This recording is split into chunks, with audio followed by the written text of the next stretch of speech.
Quando chega o outono e o inverno, e com eles longos períodos de tempo seco e o ar poluído, o primeiro órgão que reage a essas condições é o nosso nariz. Na verdade, nariz entupido é um mecanismo de defesa. Você já pensou nisso? O problema é que esse sintoma traz muito desconforto, e para saná-lo, muitas pessoas utilizam os famosos descongestionantes. Nesse episódio, nós vamos falar sobre os riscos da utilização desse grupo de medicamentos pela população pediátrica.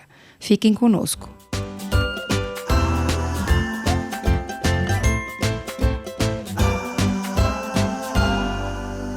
Olá, papais e mamães! Estamos iniciando mais um episódio que vai ajudar vocês nas dúvidas com seus bebês, crianças e adolescentes. Eu sou Gustavo Passi. Eu sou Carolina Vince. Eu sou Ivani Mancini. E esse é o Pediatra Cast. Meu nome é Gustavo Passi, sou pai do João, pai do Davi, podcaster. E tô com o nariz meio congestionado aqui. Eu sou Carolina Vince, pediatra podcaster, mãe da Maria e da Laura. Eu vivo com o nariz entupido porque eu tenho rinite.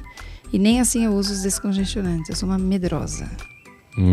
Eu sou Ivani Mancini, eu sou pediatra, podcaster, mãe do Fernando. E essa história dos descongestionantes, eu acho que tem polêmica aí, hein, Carolina? Tem polêmica. Nós vamos falar sobre isso. Fala-se muito, né, Ivani? Porque, de fato, é um sintomático que acaba tendo um potencial de risco aí, pelo menos estatístico existe, né? Primeira coisa, Carol, vamos falar sobre descongestionantes para as pessoas se situarem. O que seria descongestionante? Nós estamos falando de descongestionante de pingar no nariz ou de tomar? Ambos, né? Na verdade, a gente vai falar um pouquinho de cada um deles. Então, existem duas formas de você usar o descongestionante. Aquele nasal, que você aplica no nariz, ele tem uma ação local e faz com que a pessoa tenha uma sensação de melhora do sintoma a partir de uma constrição dos vasos que ficam ali no nariz. E aí a pessoa tem uma sensação, diminui o inchaço, né? Diminui a vascularização. Então, a pessoa fica com uma sensação de melhora. E o oral, ele vai ter a mesma função a partir da absorção dos princípios ativos, que vão atuar também melhorando esse sintoma de obstrução do nariz. Então, a ação final é a mesma, mas a via de uso, de utilização é diferente. Você já dormiu com o nariz entupido, Gustavo? Já, péssimo. Péssimo, né? Desesperador. Desesperador. E a criança é a mesma coisa, E se né, tiver gente? um calor, então, de 50 graus, eu ia falar 500 graus, um calor de 50 graus, com o nariz entupido, aquela dificuldade de mesmo respirar. Mesmo que não esteja calor, Gustavo.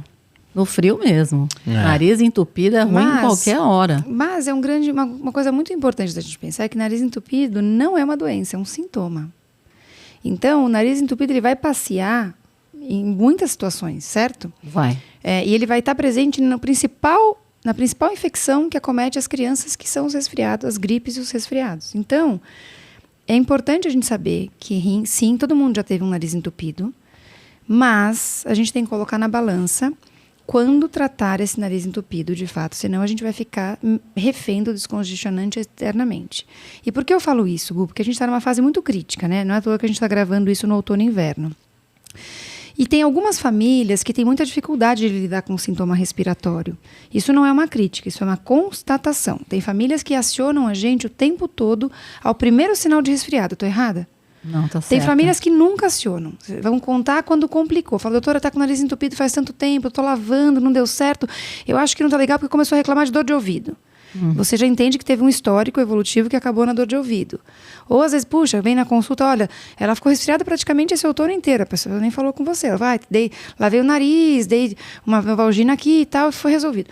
Tem família que na primeira noite já, e sabe que é um sintoma. Mas tem família que no primeiro sinal de obstrução nasal, uma tosse noturna, aciona o pediatra.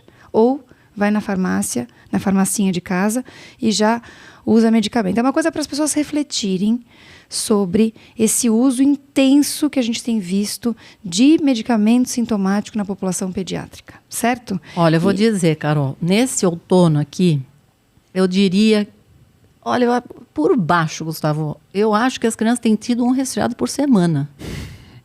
Não é exagero. Porque a gente percebe isso, que tem uma coriza e melhora, aí tem outra e melhora, aí tem outra e melhora. É quase uma vez por semana, gente, que as crianças têm tido resfriado. Então, se você vai tratar todos os resfriados com remédio, vai tomar remédio direto, né, gente? O outono inteiro. Isso que está acontecendo. E tem algumas crianças, eu estou falando isso, a gente tem que economizar um pouco nos remédios. E por experiência própria, tem algumas crianças que eu estou ficando aflita. de ver a quantidade de remédio, quando você pega o histórico da conversa com os pais, e não são poucas, a criança está tomando remédio praticamente contínuo. E aí, que remédio você está falando, Carolina? Qualquer sintomático, mas a ideia é a gente trazer a discussão para o descongestionante, porque isso que você falou, Ivani. Então, vamos pensar, certo? As crianças, elas podem ter de 6 a 8 resfriados por ano, tá?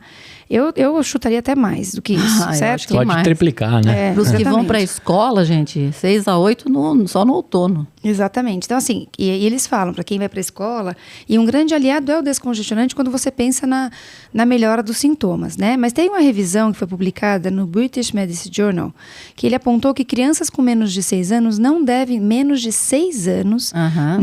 usar descongestionantes, e que crianças de 6 a 12 anos devem usar com cautela. Olha a idade que a gente está falando, Ivani, até 12 anos usar com cautela.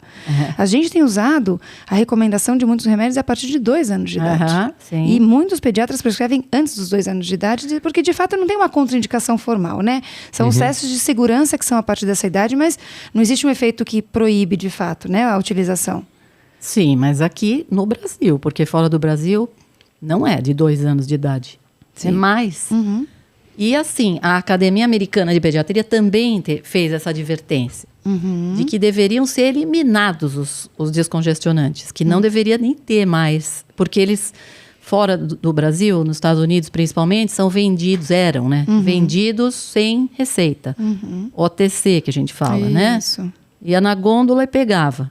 Não tem mais agora. Isso Tá? mesmo. Foram tirados. Agora aqui a gente consegue comprar sem receita. Exato. E por quê, né, Ivani? Porque existem relatos, Gu, veja só, de efeito colateral de convulsão. Não é Eita. pouca coisa. Então, é alteração de batimento cardíaco e até morte associada ao uso desse medicamento em pacientes muito pequenos. Então, não é à toa que os Estados Unidos fez isso. Os Estados Unidos, eles pensam em custo humano e custo financeiro, de fato. Então, imagina isso que não gera isso, um processo relacionado à utilização de um medicamento. Olha o custo que isso gera. Pois né? é. Ou um efeito colateral, uma convulsão, uma sequela. Isso é um custo. Claro, gente, de longe a gente não está pensando no custo humano. É óbvio que esse custo humano é imenso, é imensurável, talvez. Mas pensando, por que os Estados Unidos estão olhando para isso? Porque, de fato, tem um custo real de vida e de humano. E um custo humano para um remédio que é utilizado para sintoma. Não estou tratando um câncer, uma doença renal. Sim, é que daí lógico. eu vou trabalhar com efeito colateral, paciência, é o que eu tenho para usar. Estou tratando um sintoma autolimitado. É. Vocês entendem a discussão? Qual é? Sim, é lógico. Eu tive um caso recente, Carol, de um bebê, um menino de 1 ano e meio que estava resfriado e a mãe usou o descongestionante tópico de repingar do pai. Porque como não tem mais descongestionante tópico para criança, você não está se achando na farmácia. Ela pegou do pai e pingou, foi pingando. Intoxicou o moleque. E aí? Ele ficou prostrado, largado. E isso aqui é o seguinte, gente, você pode ir para UTI. Esse tipo de coisa é grave. Entendeu? Isso é uma intoxicação grave essa. E assim, E o grande levou para o dificuldade- hospital porque o menino não estava meio respondendo, sabe? E sabe Eita. o que é típico isso, Ivani, que você falou? O problema é qual é a dose do descongestionante nasal. O descongestionante oral tem muitos efeitos sistêmicos, mas eu tenho uma dose de bula que normalmente é respeitada pelos pais e é mais fácil de eu dosar. O descongestionante nasal, se eu usar... Quantas vezes você... Ele é viciante, né? Exatamente. a Não, gente via tem esse muito. problema também A que nós gente vamos via falar. muito isso, as pessoas com descongestionante no bolso, tirar... Via não, vê, Carol. mais menos do que... Não sei se eu não tenho visto tanto, mas eu lembro Eu assim, acho que como eu trato de rinite, Pode ser. e tem muito pai e mãe que tem rinite e não sabe, não está tratando sua rinite, e usa esse tipo de remédio. Sim. E a gente vai falar o que acontece. Mas aí é que está, um remédio que estava disponível em casa e aconteceu isso, Carol. Um perigo, né, Ivani? Então, vamos entrar no risco, Ivani. O que pode acontecer? Então, vamos pensar nos descongestionantes nasais, né? Eles podem causar problemas graves, sim, como a gente falou, e é um risco para a criança. Mas dentre os principais efeitos, vamos elencar alguns efeitos que são muito vistos, né? O primeiro deles, Ivani. Então, arritmia cardíaca, essa é a primeira coisa. Por causa dos vasos? É porque ele tem uma ação, justamente ele tem uma ação vascular. Né? O descongestionante, ele age assim mesmo, ele faz uma constrição do vaso, entendeu? Então, imagina que dentro do nariz está tudo assim inflamado, então você tem uns vasos todos abertos. E isso faz sair mais secreção, dá toda aquela sensação de nariz entupido. Quando você pinga o remédio, ele fecha o vaso. Então, dar aquela sensação de que liberou. Nossa, tiraram com a mão. Tiraram com a mão. Só que tem uma coisa, conforme você vai pingando, aquilo é absorvido, não é que só fica no nariz. Não, você tem vaso sanguíneo, absorve, cai na circulação sanguínea. E vai fazendo isso com outros. Exatamente. Então, você tem, por exemplo, a arritmia cardíaca. O que mais, Carol? Você pode, junto com a arritmia, você vai ter pressão alta, você pode ter trombose, porque você modifica a velocidade do fluxo sanguíneo, então você pode levar uma trombose grave. Daí, efeitos menores como dor de cabeça, mas tudo isso relacionado à absorção do remédio e uma circulação do remédio, né? Quando a gente fala também de efeitos de risco, é quando você usa associado a outros remédios. Porque muitas vezes, Gu, quando você pergunta ativamente, você toma algum remédio, você usa algum remédio, ele não vai citar o descongestionante como um remédio de uso. Sim, e na cabeça dele é um efeito tópico e uso ocasional, ele nem percebe o quanto usa. E aí, isso na criança também. Porque uma criança que tem rinite, ela tem sintoma quase que diariamente. Então, quando você faz associação com remédios que realmente precisam ser utilizados, como, por exemplo, anticonvulsivantes, né, outros remédios que têm essa ação de risco, você potencializa ou você compete com o medicamento e leva a efeitos danosos também, ou efeitos colaterais inesperados e que às vezes você demora para saber de onde vem esse efeito, porque o descongestionante não é elencado como possibilidade. Outros efeitos importantes, a gente tem o efeito rebote, né, Ivani, que é isso, você espirra, aí logo depois obstrui, então você acaba aumentando cada vez mais a dose por esse efeito rebote. Isso, né? A gente vê bastante em quem tem rinite, porque a pessoa, ela não trata a rinite, ela fica tratando só o nariz entupido da rinite. Aí, quem tem uma rinite alérgica, por exemplo, tá? Vai lá, dorme com um monte de ácaros, fica lá com o nariz horrível, entupido, vai lá e pinga o descongestionante. Ele dá aquele alívio, só que passa o alívio, né? Então a pessoa vai lá e pinga de novo. E vai começando a pingar, e pingar, e pingar, e pingar. E aí o que acontece aqui, gente? A gente, em vez de ter uma rinite alérgica, você passa a ter uma rinite medicamentosa. Essa é mais chata, mais difícil de tratar, porque acaba com a mucosa, entendeu? Então, aí o tratamento vai ser mais longo ainda. E outra, a pessoa fica meio dependente quase daquele remédio. Eu vejo gente pegando toda hora, né? Isso. Tem gente que deixa no bolso assim. Não é, pá, Gustavo? pá. Aí mais um pouquinho, pá, pá. E para a criança, por que a gente trouxe isso para o Pediatra Cash? Porque para a criança, quando você pensa no efeito colateral no adulto, na criança o risco é muito maior. E se fala, sim, em risco de morte, em efeitos graves. Aí vocês podem dizer, gente, isso aí é coisa do Pediatra Cast, né? A gente não ouve falar disso, mas veja só, o CEATOX, que é o Centro de Assistência Toxicológica do Hospital das Clínicas de São Paulo, eles têm dados, eles fornecem dados e dizem que depois dos anti-inflamatórios e dos analgésicos, os descongestionantes nasais são os medicamentos de venda livre que mais complicações graves podem apresentar. Os de pingar. Os de pingar, os nasais, certo? Então vejam, depois de anti-inflamatório e analgésico, que são medicamentos muito utilizados, então vejam que o risco que se tem da utilização de descongestionante não é para usar em criança.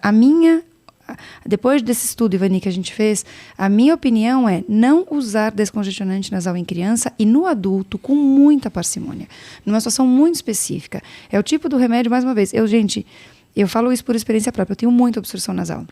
E eu sei a aflição que dá você respirar pela boca. Mas, mais uma vez, eu acho que você tem que colocar na balança. Um remédio que põe você em risco para tirar um sintoma autolimitado, a gente tem muito cuidado na hora de utilizar. Tem que ter muito cuidado ainda quando você vai indicar para o seu filho e para o seu paciente, né, Ivani? Então, uma reflexão que é necessária, certo? Hoje, a gente não tem mais descongestionante tópico disponível para criança. Não tem. Tá? Então, agora, tem os de adulto. E eu fico até preocupada, porque você vê o que aconteceu nesse caso, né? O fato de não ter o infantil, muitas vezes Exatamente. você busca o de adulto. Pois né? né? Então, é importante que as pessoas saibam que não é para você. Não adianta você querer substituir, usar o de adulto que dá na mesma. Não, a dose geralmente é o dobro. E aí fica ruim, né? Pode acontecer isso que aconteceu com esse paciente. Simplesmente intoxicar. Exatamente. E quando a gente fala dos descongestionantes orais, né, apesar deles também causarem alívio do sintoma, mas eles também podem, como eles são de fato uma medicação que tem que ser absorvida, porque a utilização é oral, também vai aumentar a pressão, pode até alterar o açúcar no sangue em decorrência do estresse induzido, agravar glaucoma, que é aquela pressão do olho, porque a gente falou que tem uma ação na pressão, né, inclusive no glaucoma, alterações de rim, convulsão, condições cardíacas, enfim, também tem risco, além de epilepsia, alterações de tireoide, enfim, são remédios que se associam muito com efeitos colaterais, apesar de ter uma sensação de alívio a partir da utilização, mas são remédios que de fato têm uso. Então, a gente está só reforçando que os orais também, apesar de ter indicação e ter bula de muitos medicamentos para a população pediátrica, existe um risco na utilização do descongestionante oral também. Certo, Ivani? Certíssimo, Carol. Então, quando a Ivani falou, por exemplo, só voltando isso... Mas então, se usa bastante descongestionante se usa oral. bastante, com certeza. Então, o FDA, o que o FDA faz? Que é o Food and Drug Administration, que é o órgão que regulamenta a liberação de medicações nos Estados Unidos, né? Eles tinham já feito um alerta para medicamento vendido sem prescrição para tosse e resfriado, né? Eles já tinham uma restrição para os pacientes menores de 2 anos e uma união de segurança e eficácia dos remédios. Desde 2007, eles fizeram uma revisão e eles viram que os danos se relacionavam também à morte de crianças. Isso foi muito bem caracterizado nesse estudo de 2007. A partir daí, eles passaram a ter um olhar cuidadoso.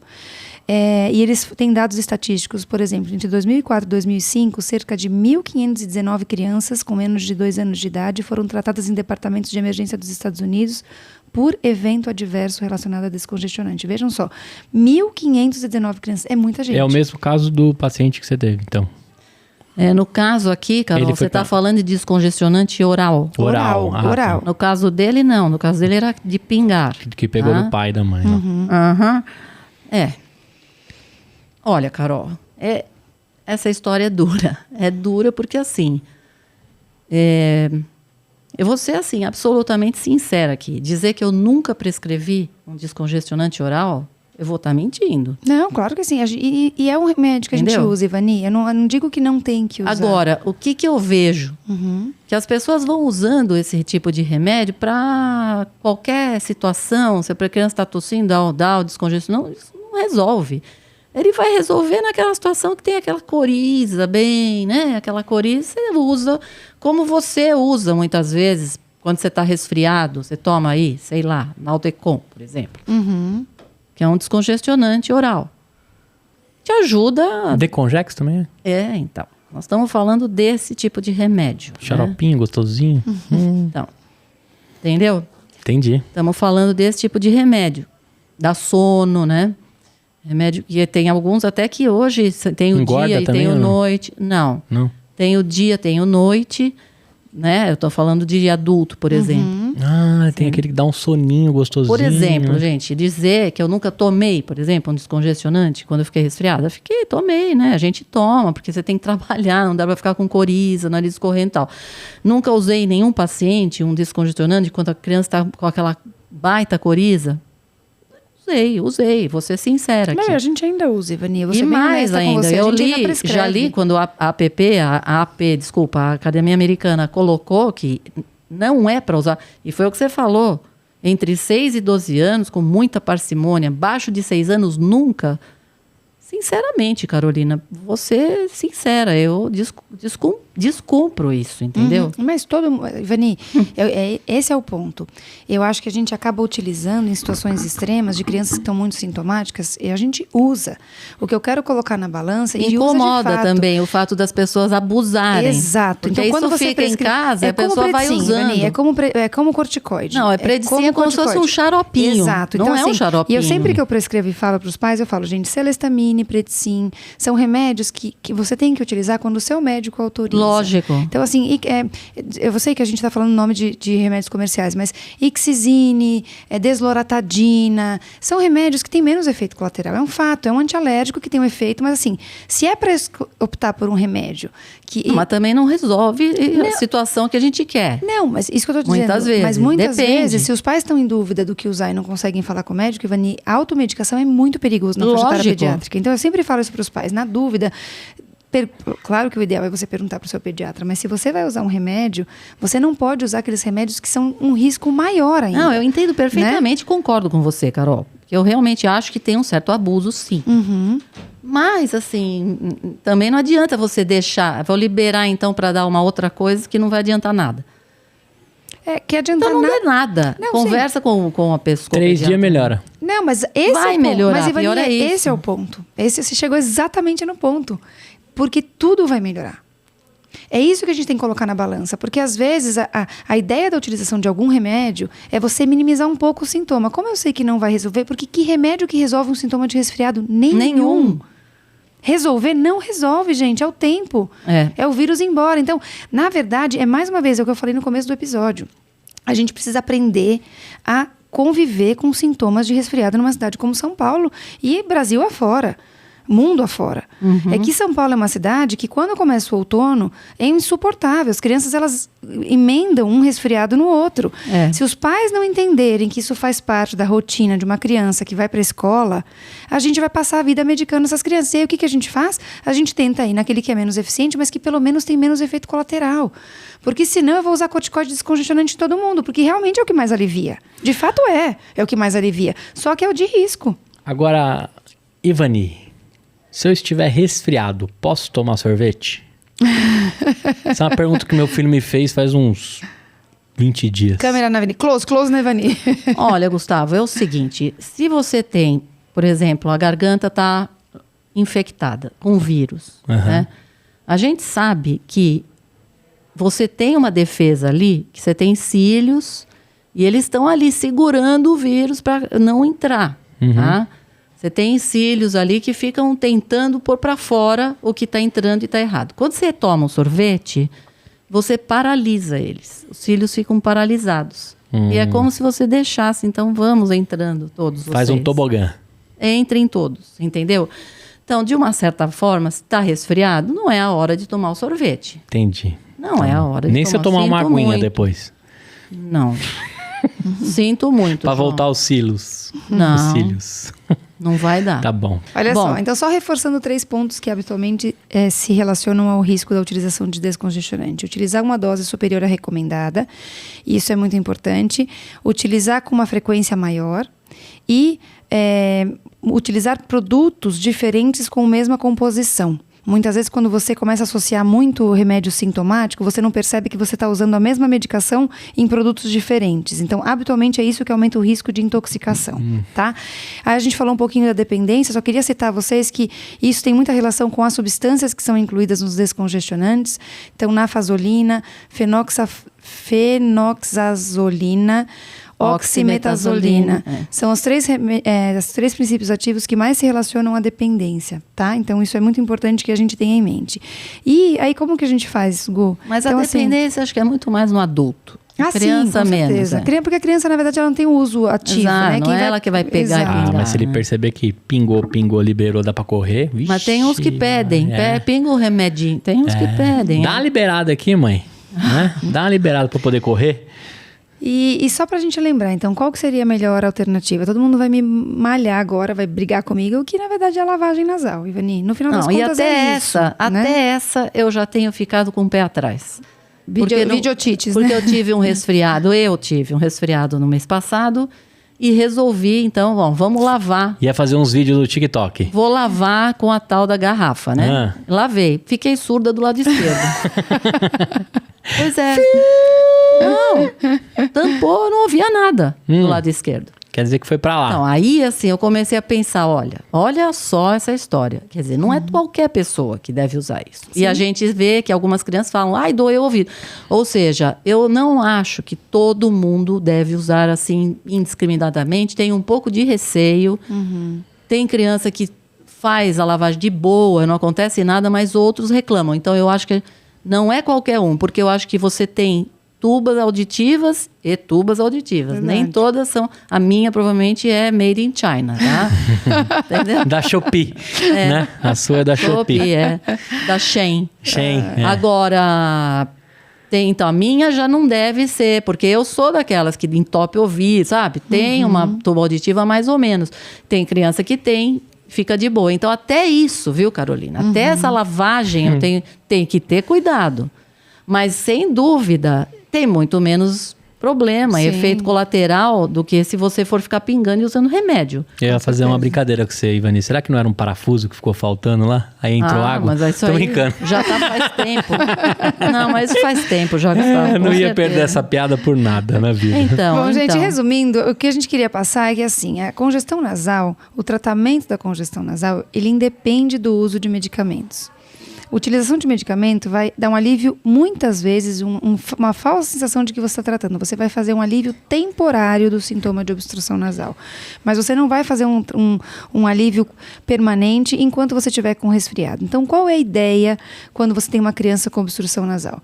Você manter primeiro uma hidratação oral adequada. Essa criança está passando por um resfriado. Você pode fazer inalação para você manter a via aérea hidratada. Você pode usar aqueles mecanismos de aspiração que são simples em crianças um pouquinho maiores, porque às vezes você vai tirar o excesso de secreção que está naquele nariz. você pode lavar. Não é que não tem uma pode. dúvida. Deve lavar, Deve mas lavar o devagar, com Isso, cuidado. com cuidado. Fala. Quando eu chupo o nariz do Davi lá com aquele negocinho lá, Aham, sim. eu vou ficar resfriado? Porque eu vou chupar o vírus, Pode não ser? vou? Pode ser, dependendo se você tem que ter um cuidado para você não chupar a secreção. Você tem que chupar até um mas certo não tá limite. chupando, mas, mas tem ali, tem um filtrinho, né? filtro ali. Ah, tá. Ele segura? Porque sempre que eu faço isso, eu falo, caramba, amanhã sou eu. Ah, Gustavo, já estaria, então. O mundo, bom. o Você mundo não contaminado. pegou porque o filtro funcionou. E aquilo ali separa os adultos das crianças, hein? Porque fazer aquilo ali não é fácil, não. Dá um pouquinho de... De nojo. Não, demora um pouquinho. Eu já Quem tô foi acostumado. que inventou um negócio daquele? Me explica. Quem gente. tá lá em casa assim antes da janta ver um negócio daquele? Não é verdade?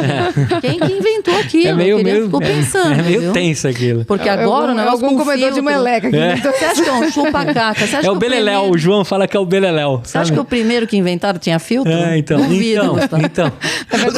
Na verdade, o pai enfiou um canudo no ouvido da criança, no nariz da criança e falou assim, vem cá que eu vou dar um jeito nessa caca agora. Milkshake de Agora. criança, né?